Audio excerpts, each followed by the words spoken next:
қалай? Жақсы. Сабаққа дайындықтарыңыз қалай? Жақсы. Олай болса, бүгінгі сабағымызды бастаймыз. Балалар, мен сіздердің қолдарыңызға қазір мынадай қар ұшқынын берейін деп тұрмын. Бұл бізде сіздерге бағалау парағы. Қазір неге сіздерге мынадай қар ұшқынын бергенін түсіндіретін боламыз осының барысында. Үй тапсырмасынан бастап өздеріңізді бағалап отырасыздар. Түсіндіңіз бе?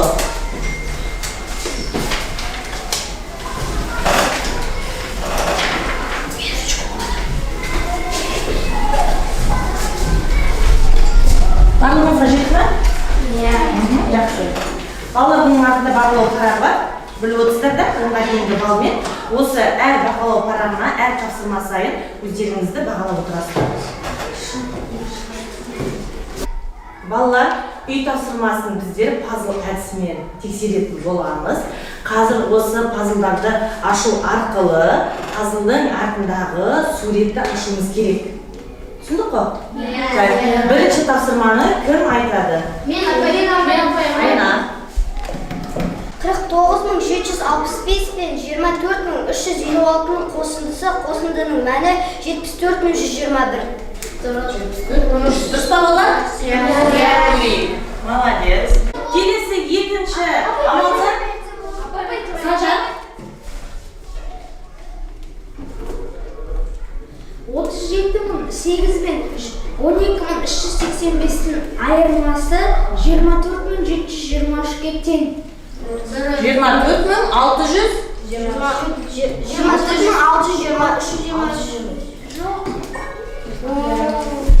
Қайтена? Так, келесісің. Үшіншісін кім оқиды? Апай, мен ұқсам боларым. Апай, мен ұқсам боларым. Апыда оқиды.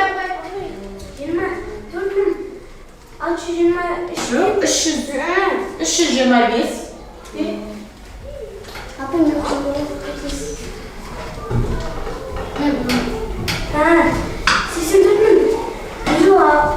84.56 мен 325-тің зойындысы мәні 8456 мен 325.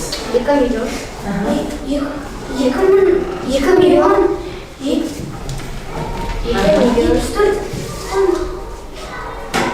700. Қанша? Жоқса болмақ. 2 миллион. 2 миллион. 2 миллион. 700. Дұрыс па екен? Тамаша. Келесі үшіншісін оқиды. Айзере? 17.346 мен 354-тің бөліндісі мәні 49. Молодец. 12.210-ды 185-ге бөлгенде мәні 66. Тексерейік. Тамаша. Келесі Диана. 8.258 мен 125-дің көбейтіндісі 1.007.250. Тамаша. Балалар қарайды енді. Біздерге қандай сурет шықты пазлдар? Пазлда қыз. Иә, қыздың суреті шықты, да балалар? Иә, балалар, бүгін біздің өтетін тақырыбымыз, тапсырмаларымыз неге байланысты болмақ? Қызға байланысты болмақ. Балалар, қыс мезгілінде қандай қозғалыстар болады? Боран. Қозғалыс. Балалар жүреді. Иә, балалар шанамен жүреді. Коньки тебеміз, шаңғы тебеміз. Қар жауады. Иә, қар жауады қысқы мезгілде. Жақсы балалар. Яғни балалар бүгін осы қозғалысқа берілген есептерді тапсырмалар орындайтын боламыз. Балалар, олай болса, дәптерімізді ашып, бүгінгі күннің жадын жазайық. Бүгінгі сабағымыздың тақырыбы бір бағыттағы қалып қою қозғалысы.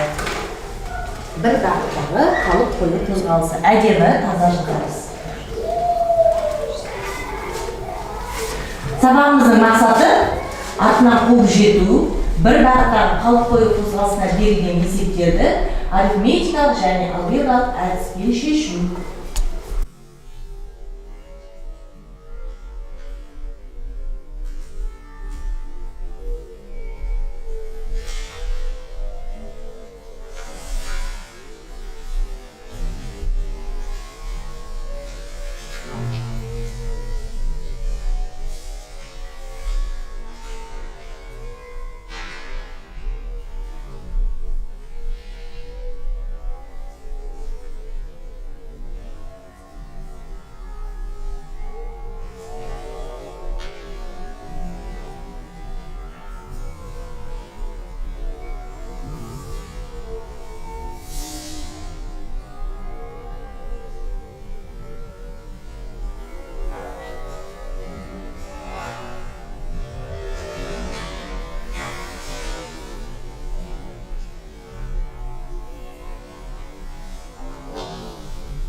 Балалар, жас болса қанымызды қойып бері қарайық.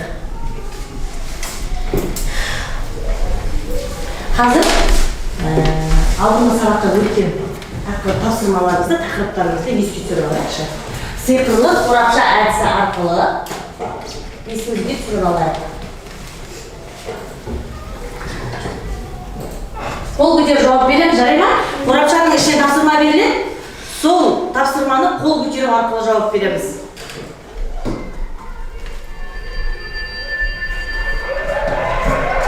Бұл қандай формула? Уақыттың формуласы. Жарайсың, Аминар.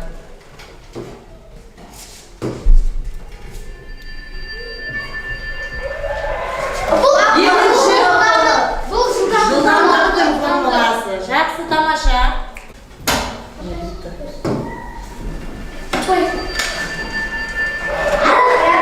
Келесі енді қараймыз, балалар.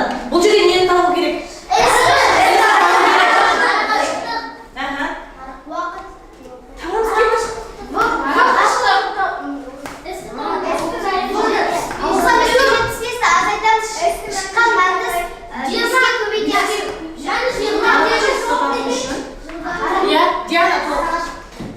Бірінші бұл бірден бөйетін азайтамыз. Бізде 20 болады. 20-ны тағы көбейтеміз.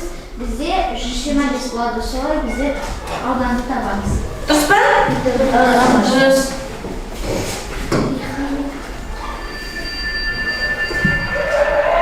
Келесі. Уақытты табуымыз керек. Кім табады уақытты? 120. Әділ. Бірінші бірден бөйтіні азайтамыз. Мәні 40. Сосын істен бөлеміз. Мәні 7. Дұрыс па? Дұрыс. Жақсы.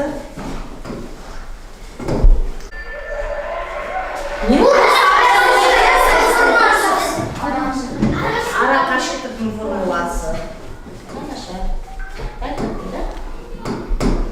Балалар, енді қазір сіздер қозғалысқа берілген есептердің формулаларын естеріңізге түсіре кетейікші. Яғни, балалар, менің қойып тұрған қандай қозғалыстың формуласы? Шуламаймыз, Санжар. Бір-бірінен қарама-қарсы. Бір-бірінен қарама-қарсы қашықтау, яғни қашықтау жылдамдығына берілген. Жақсы, тамаша. Ал енді осылай қандай нені білдіреді, Айша? Иә, бір-бірін қол жету, қол жету формуласын білдіреді. Жақсы. Каусар. Бір-біріне қарама-қарсы. Бір-біріне қарама-қарсы бағыттағы жылдамдығы. Жақсы, қозғалыс. Енді қандай? Қалып қою. Иә, бір бағыттағы қалып қою қозғалысына берілген есептер. Балалар, олай болса, біздер бүгін неге байланысты есептер шығарамыз? Қозғалысқа байланысты есептер шығаратын боламыз. Тақтаға қарап өтейік. Яғни балалар, бір бағыттағы қол жету қозғалысы кезіндегі жақындау жылдамдығын табу үшін не істейміз? Б2-нің айырмасына тең болады. Ал бір-біріне қарама-қарсы бағыттағы жақындау жылдамдығын Б2-нің тең болады. Бір-бірінен қарама-қарсы бағыттағы қашықтау жылдамдығын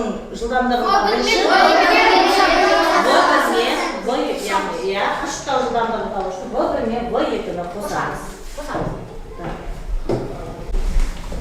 Олай болса, балалар, 35-ші беттегі бірінші тапсырманы орындаймыз. Тақтаға кім шығар? 35-ші беттегі бірінші тапсырманы. Тақтаға кім шығар?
жауса жүру қиынға түседі. Жолаушылардың жылдамдығы күн райына байланысты әлде қайда төмен болады. Бір елді мекеннен 2 жолаушы бір бағытқа қарай шықты.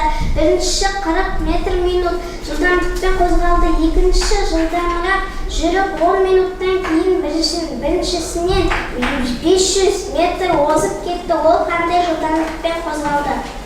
Жақсы. Берілгені не берілген балалар?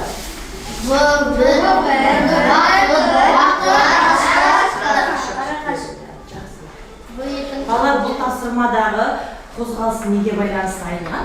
Қандай қозғалыс айтылған? Қар кезіндегі адамдардың жүрісті қозғалысына берілген екен.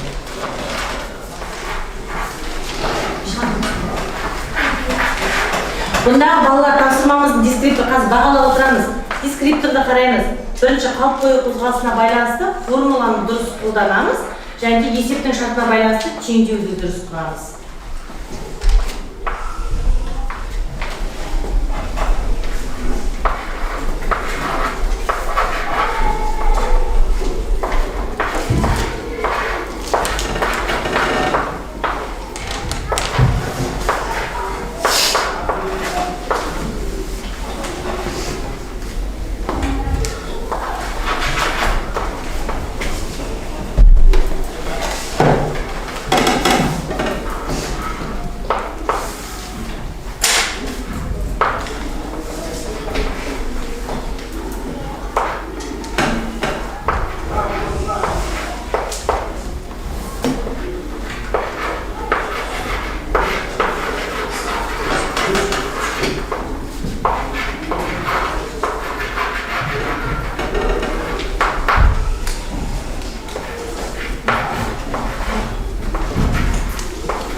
Яғни балалар, V екіні табуымыз керек біздерді, да? V екі белгісіз. V екіні табу үшін не істейміз? V екіні табу үшін 500 метрді точкамызды қосамыз.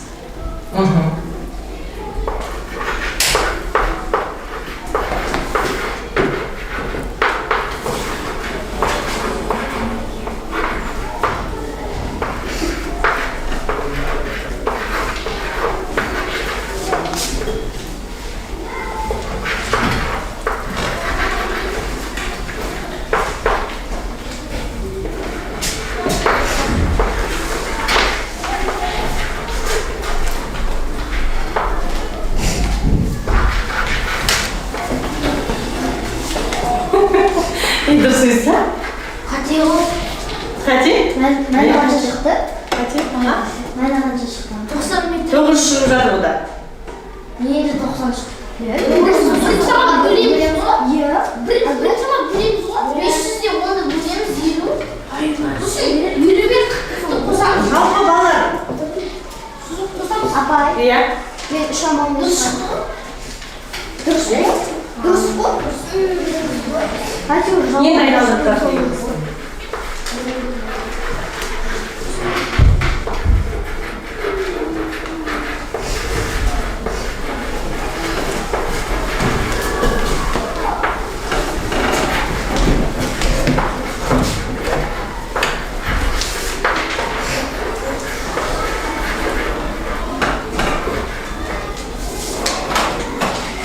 Дұрыс па балалар?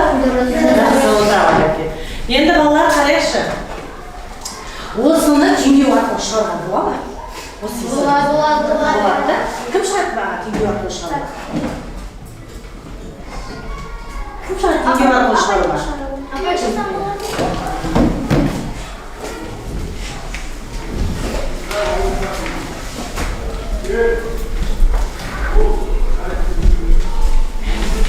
Арақашықтық белгілі.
Дұрыс па балалар? Дұрыс. Қай жері? Иә? Керам болу керек болса, ол жерде қосу. Қай жерде керам алу керек? Қайда? Келе қай жерде?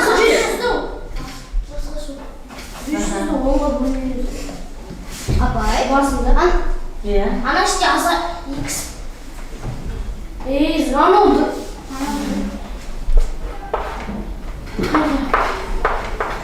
Yedim ya. Anamda işi oldu.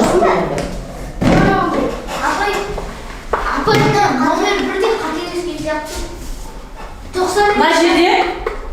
Неге Орны ауысқан, яғни Анашты бұл азайтып екінің орны ауысқан. Және де амалымыз, дұрыс айтады. Амалымыз азайту амалы болады, да?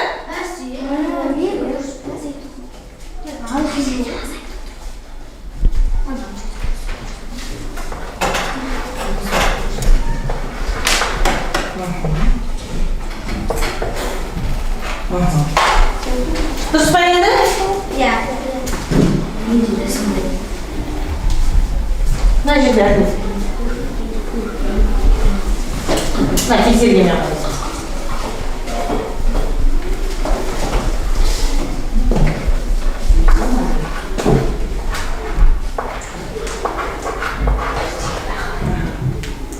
Енді болды да? Дұрыс па да? Жақсы солай болса. Так, балалар өзімізді бағалап отырамыз. Ұмытпаймыз бағалау парақшамызды. Бағаладық па? Жақсы. Балалар, қазір анада бері айтып жатырмыз, қыс мезгілі деп. Қыс мезгіліндегі қозғалысқа байланысты тапсырмаларды орындап жатырмыз да. Олай болса, қыс мезгілінде не болады, маған ауа райда қандай өзгерістер болады айтып өтейікші? Иә. Қар жауады екен. Балалар, енді олай болса, қазір қар жауады деп жатыр.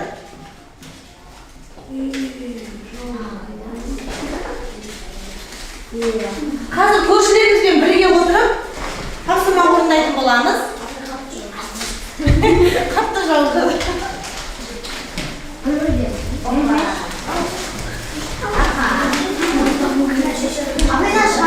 Иә, қағазымызды ашайық. Берілген сызбаны дәптерімізге шығарамыз. Иә, көршілерімізбен. Иә. Метр минут, метр минут.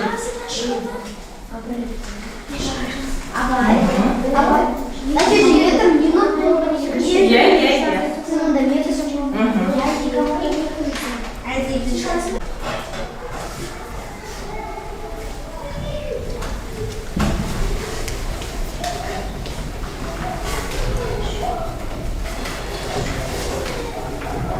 Қандай қозғалысқа берілген бұл сызба? Қандай қозғалысқа байланысты берілген балалар сызба? Қалып қою. Иә, қалып қою да. Бір бағытта қалып қою.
Жақсы балалар, енді тексерейікші.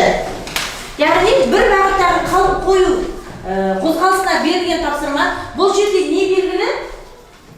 Не белгілі? В2 белгілі. Уақыт белгілі. Ара қашықтығы қаншаға тең екен сонда? 1000 метрге тең екен. Тамаша, жарайсыздар. Яғни балалар біздер тексерейік. Шықты ма? Дұрыс, осылай шықса, яғни осындай болса дұрыс балалар. Дескрипторымызды қарайып бағалайық өзімізді. Бірлесе отырып формулаларды жазамыз, және де есептің мәнін қатесіз шығарамыз. Мен істеймін. Бағалайық, иә?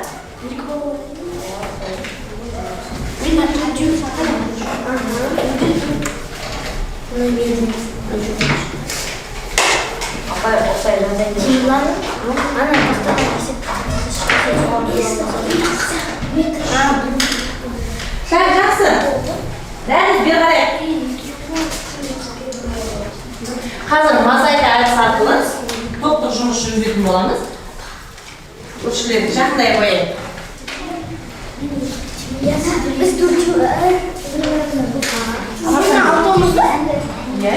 Қарттар жақындай қойыңыздар. Алдын болып келіңіздер. Қасымен сөйлесіп боламын.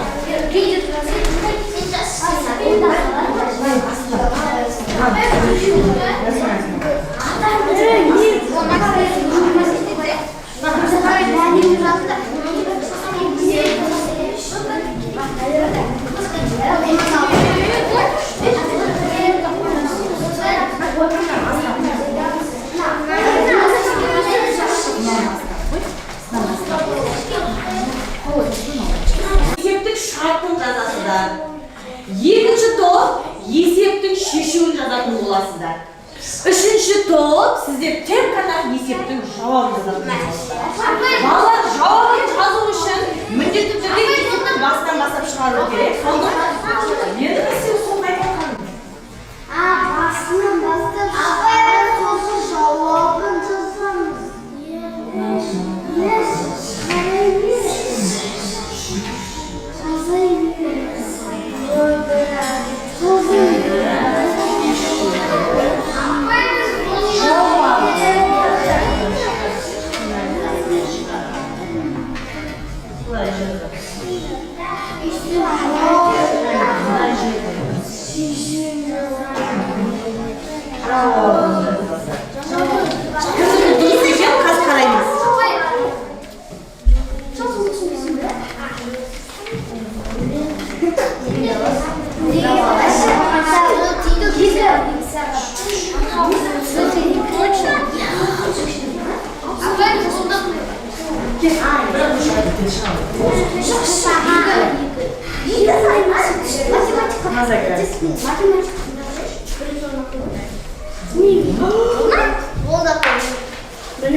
Бірінші топ білді.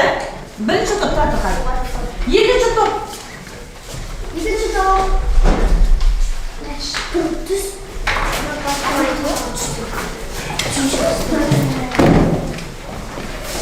Кел, мынаның астына қостырalım, мозаиканы. Так, үшінші топ жауабына ниетке. Ал енді тексерейік, дұрыс па екен? Бізде сызба мынандай сызба берді да сіздерге. Яғни В1 белгілі 60, В2 белгілі 40 км/сағат, ара қашықтығы 200 метр, 200 км, және де бізге уақытын табу керек.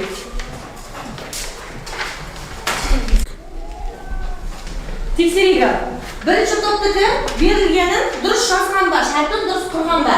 В1 60 км/сағат, В2 40 км/сағат, С 200 км уақыты белгісіз. Дұрыс, жарайсыздар бірінші топ. Екінші топ шешуін жазу керек. Шешуін жазу үшін 60 км/сағат пен 40 км/сағатты қосқан, яғни 100 км/сағат, 100 км 200 пен 100-дің бөлінсе 2 сағат дейді. Дұрыс па? Дұрыс. Келесі үшінші топ жауабын жазған уақыты 2 сағат дейді. Дұрыс па? Тамаша, жарайсыздар. Өздеріңізді бағалай қойыңыздар. Сызба бойынша есептің шартын құрастырады, есептің мәнін дұрыс табады. Ол сіздерде болса дұрыс. Тамаша балалар, енді келесі тапсырмаңызды қарайық. Баспалдақ әдісі бойынша қазір мына берілген амалдарды мәнін табатын боламыз. Иә, бұл жерде дискрипторымыз есептерді бағандап шығарады, есептің мәнін қатесіз шығарады. Бірінші нұсқадан бір оқушы келіп, бірінші есепті жазаға, бірінші амалға.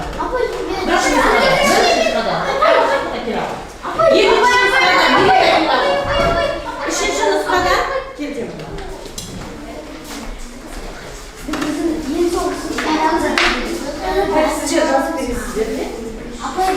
Баспалдақ құрастырамыз балалар, қазір көп тұрсыздар ғой. Кетіп қалмаймыз, үшінші.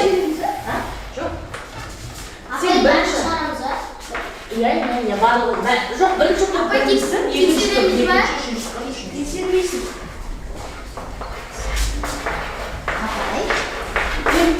Сен қанағына естіп басқаны бәрі.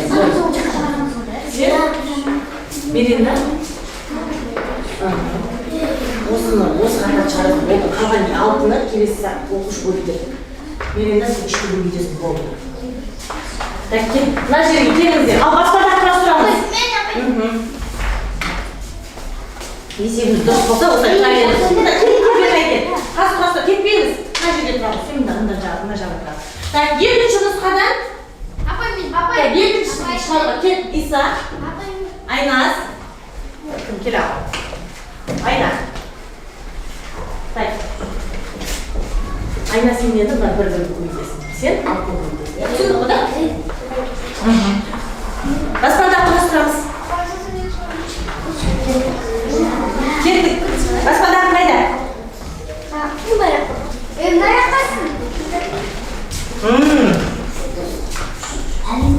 Кет, баспалдақ ұста. Баспалдақ ұстаймыз, балалар жібермейміз баспалдағымыз дұрыс болса егер есебіміз. Үшіншісіне, кім шығады? Кет, Кәусар. Диана, қарас.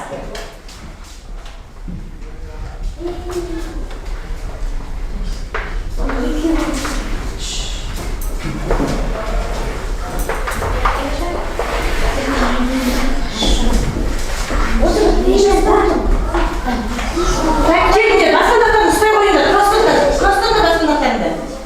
Так, ең соңғысы қалды. Айзере. Темірлан. Темірлан. Айнұр. Кел ағашымыз.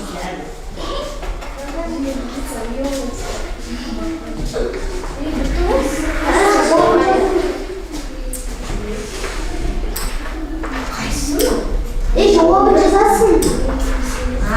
Бәріне жауап қосып мәлім жазасың. Баспалдақ ұстай. Баспалдақ ұстай ғой. Ал кімнің баспалдағы жақсы, кімнің баспалдағы дұрыс емес қараймыз қазір. Тексеретін боламыз, орныңызға отырыңыздар.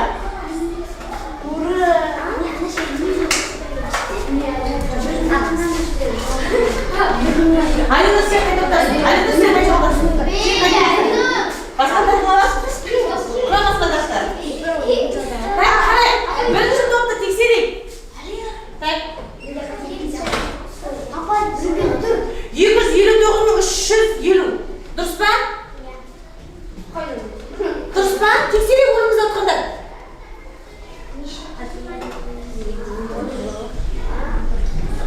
Мәні? Дұрыс па? 290.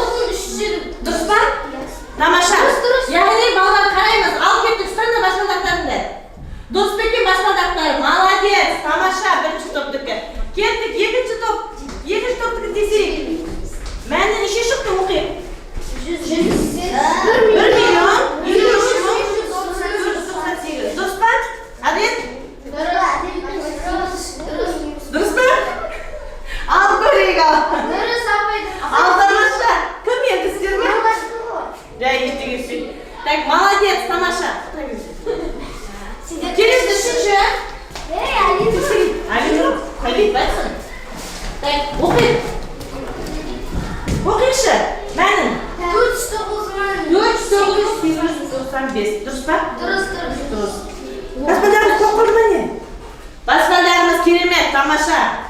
Так, балалар, орныңыздан әркім өзгеріп жазып аламыз. Дискретірме, бақалай қойып. Бақалай қойып.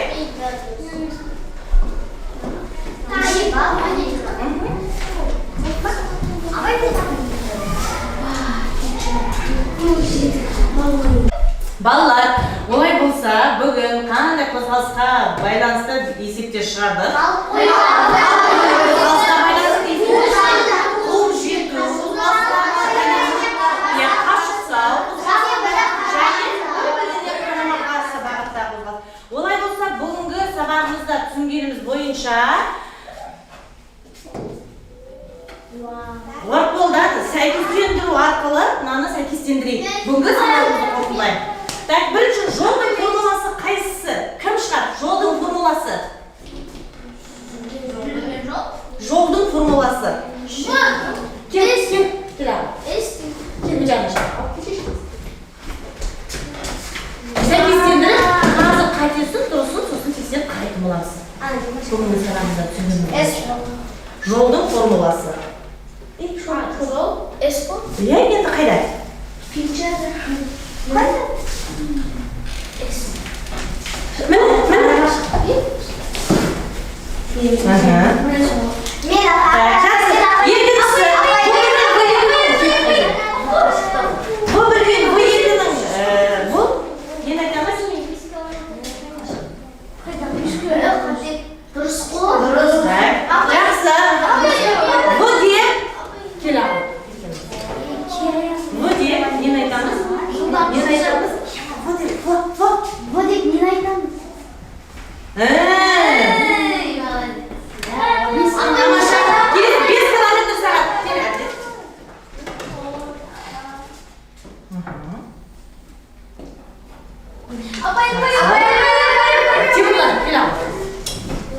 Жылдамдықтың формуласы қайсысы?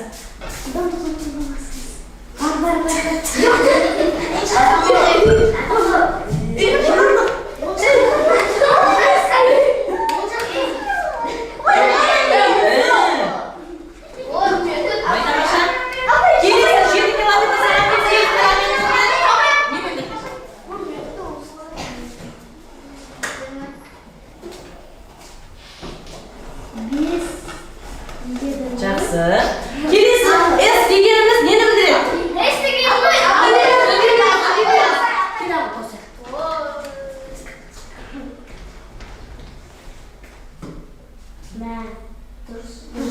Так, жақсы. Келесі, уақыт. Айтпаймыз.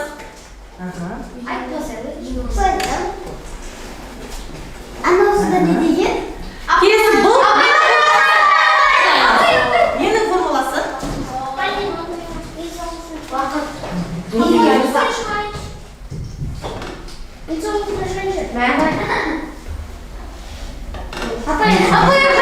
Келесі, қуып жету қозғалысын сұрайды. Диана.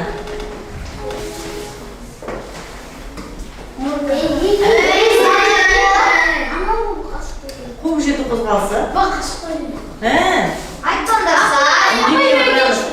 Сегіз сағат.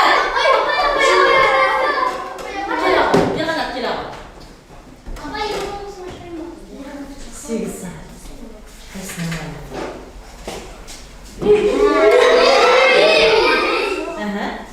Жетпіс екі километрмен 90 километр сағатта.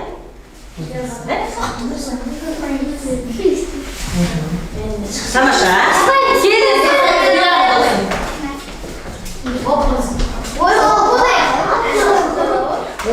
Отыз бес километр сағат пен 12 километр сағаттың айырмасы.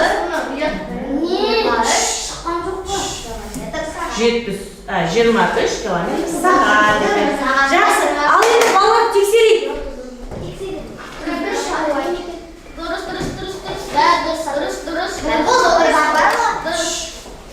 Тамаша, керемет балалар. Үйге тапсырмаларыңыз күнделігімізге 10-ші есеп 38-ші бесті жазып аламыздар. 10-ші есеп 38-ші. Балалар енді қарайық. Қолдарыңыздағы қар ұшқынын көріп тұрсыздар ғой? Қар ұшқынын сурет қараңыздаршы. Iya. Медиана. Не жоқ? Қандай мүше жоқ? Балалар, бүгінгі сабақ сіздерге ұнады ма? Ұнамады ма? Ұнады. Егер де сіздерге ұнаса, маған осы қар ұшқынының аузын сала отырып, кері байланыс бере қойыңдаршы. Егер сабақ ұнаса, не істейміз? Иә, ыржиған ерін саламыз. Ал енді сабақ ұнамаса, төмен қарап саламыз да. Енді орташа болса онда түпке сала қоямыз. Апай болды. Апай мен.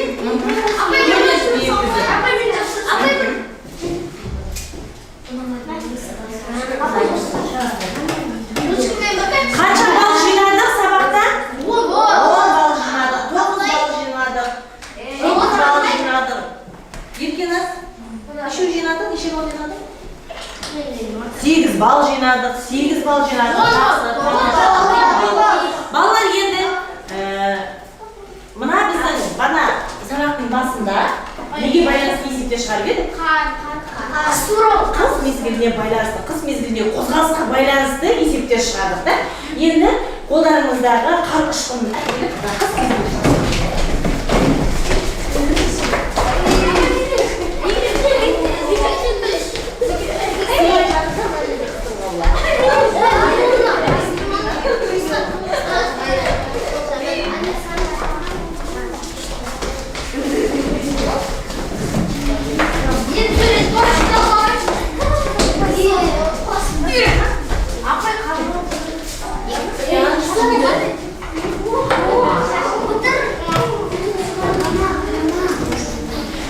тамаша балалар, барлығыңызға бүгінгі сабақ ұнаған екен. Бүгінгі сабағымыз аяқталды. Сау болыңыздар.